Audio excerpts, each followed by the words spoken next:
ያከበረ ቀና ሕሊና የተፈጠረበት አእምሮ ጠባይ የተስተካከለበት የቅድስና ሕይወት የተሟላበት ቦታ ነው እና ከ862 ዓመተ ምህረት ጀምሮ ቤተ ክርስቲያኑ አሁን ካለበት ቦታ ላይ ነው የነበረው።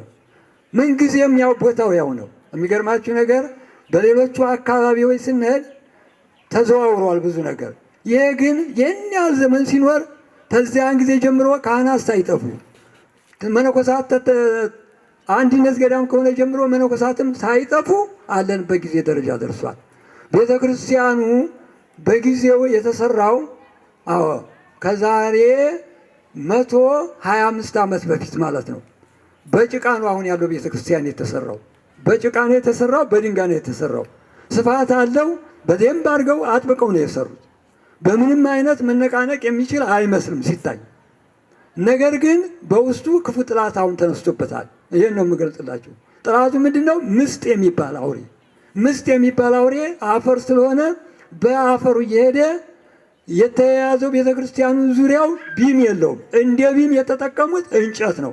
እንጨቱን እያያያዙ በዚያ በሙሻ ዘር እያሰሩ ከዚያ ላይ ድንጋዩን ጭቃውን እያስቀመጡ ነው የሰሩት። አሁን ያንን እንጨት በጭቃው እየሄደ ይበላው ጀመር። ሲበላው ደግሞ ሌላ ችግር አመጣ። ከጣራው ላይ ወጣ። ከጣራው ላይ ሲወጣ ደግሞ እኛ የምናደርገው ተቸገር። የምናደርገው ስንቸገር ደግሞ ጥሪውን ወዴት ነው ማቅረብ ያለብን? ወደ ሰፊው ሕዝብ ወደ ምዕመናን ነው ማቅረብ ያለብን። ወደ ሊቃውንት ነው ማቅረብ ያለብን።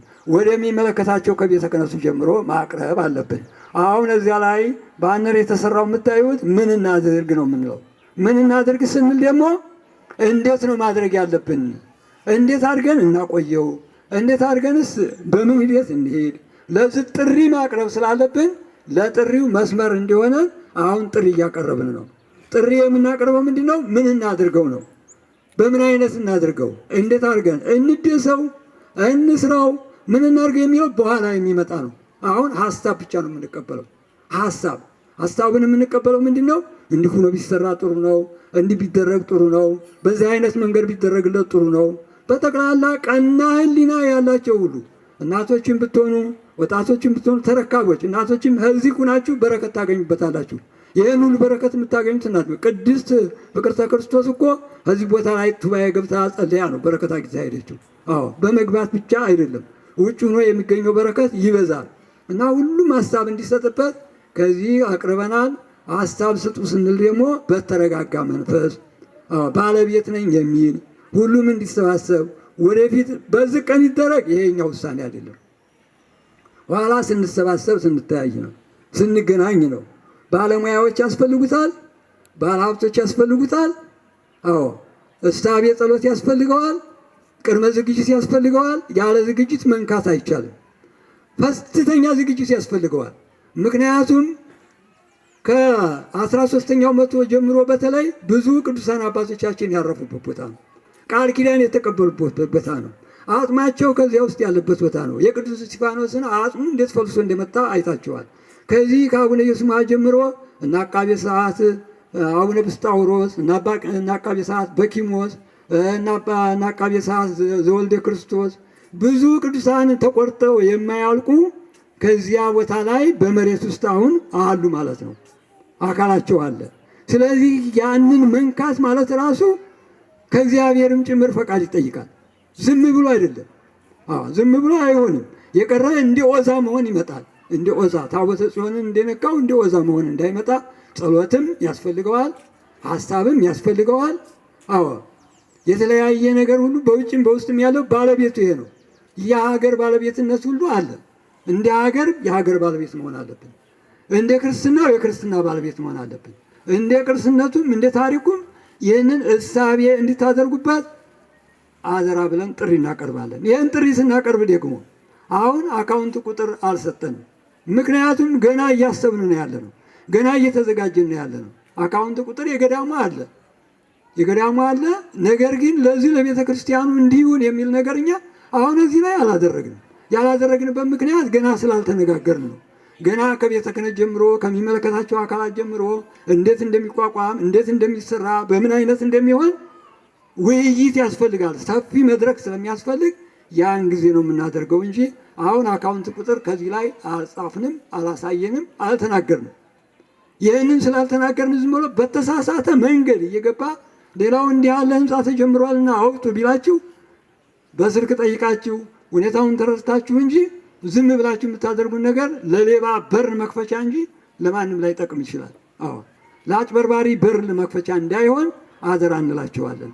አደራ ነው የምንለው። ጥሪያችንን ስናቀርብ በተረጋጋ መንፈስ አካውንት ቁጥር ያልከፈትንበት ምክንያት ገና መሰረቱ በምን ይሁን የሚለውን ነገር ተነጋግረን ብላኑን አሳይተን እንዴት እንደሚታደስ እንዴት ወይም እንደሚሰራ እንዴት መነሻው ምን እንደሆነ መጨረሻው ምን እንደሆነ ስናሳይ ያን ጊዜ የአካውንት ቁጥርም ይዘጋጃል፣ ሁሉ ነገር ይዘጋጃል፣ ረዳት ይጠይቃል። በነገራችን ላይ ገዳም ጠባቂ እንጂ ሰሪ አይደለም። ምክንያቱም ደካማ መነኮሳቶች ነን፣ ደካማ መነኮሳቶች ነን። አንዳንድ ጊዜ እንደውም እየታዘብን ነው ያለነው በዛ አካባቢ። አሁን እዚህ መድረክ ላይ አንድ ነገር እንዲያው ለቤተ እግዚአብሔር ለበቆሎ መግዣ እንኳን ስጡን ብለን አናውቅም። ነገር ግን ይህን መድረኩን እኛ እንጠቀምበት፣ ሁሉም እኛ እንጠቀምበት ይላል።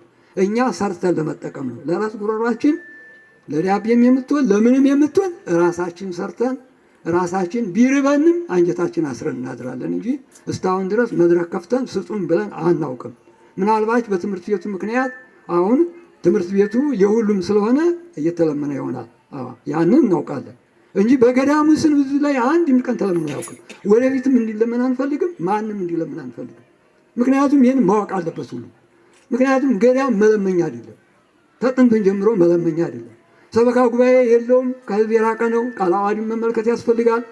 ከህዝብ የራቀ ህዝብ የማይገናኘው ህዝቡ የሚማጸንበት ሂደው ጸሎት አድርገውበት የሚመለሱት ነው እንጂ እዛ ላይ ሆያ ሆዬ እየተፈጠረ ዝም ብሎ መድረክ እየተፈጠረ አይደለም። አሁን ይሄ ከተማ አካባቢ ስለሆነ እዚህ ሰው ይመጣል ይገባል። እና ገዳም ማለት እርግጥ ብሎ ጸሎት የሚደረግበት ወደ እግዚአብሔር የሚያመለክቱበት ከእግዚአብሔር ጋር የሚገናኙበት እንጂ ዝም ብሎ ሌላ ነገር እንደው ዝም ብሎ የሚታይበትም አይደለም። ይህን ስላችሁ ደግሞ አግባብ ባለው መልኩ ነው፣ በተገቢ መልኩ ነው መሆን ያለበት፣ በተገቢ መልኩ ነው መሆን ያለበት።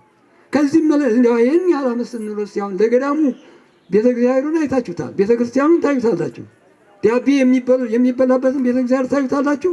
ምን አይነት ነው ሂደት ያለው? ይህንን እንኳን በጎ አድራጎትም ይህንን እንስራ የሚል የለም። እኛም አንልም። ዝም ብሎ በራሱ ብቻ መጥቶ እንደው ሙዳይ ቢጣትም ቢጥል ዛንጧፍም ቢያስገባ ግን አንከለክለውም። ለራሳችን ግን እኛ በአዲስ አበባም ይሁን በየትም ቦታ ይሁን ለምነን አናውቅም። እስካሁን ድረስ ልመና ምንም እንደማይጠቅም አውቀነዋል። ልመና ነው አሁን ቤተክርስቲያኗን እያስቸገራት ያለው፣ ሌባም እያበዛባት ያለው፣ በዚህ ግን መንገድ ነው ሌባም እያበዛባት ያለው። እንደ ምስጥ የሆነባት ራሱ ገንዘቡ ነው። በዚያ ምክንያት ነው። እና ተረጋግታችሁ አካውንት አላደረግንም። አካውንት እኛ ያልጻፍንበት ምክንያት ገና ስለሆነ ነው። ወደፊት በሂደት ይታያል። ይህንን እሳቤ እንድታደርጉልን አደራ እንላለን። ወስብሐት ለእግዚአብሔር።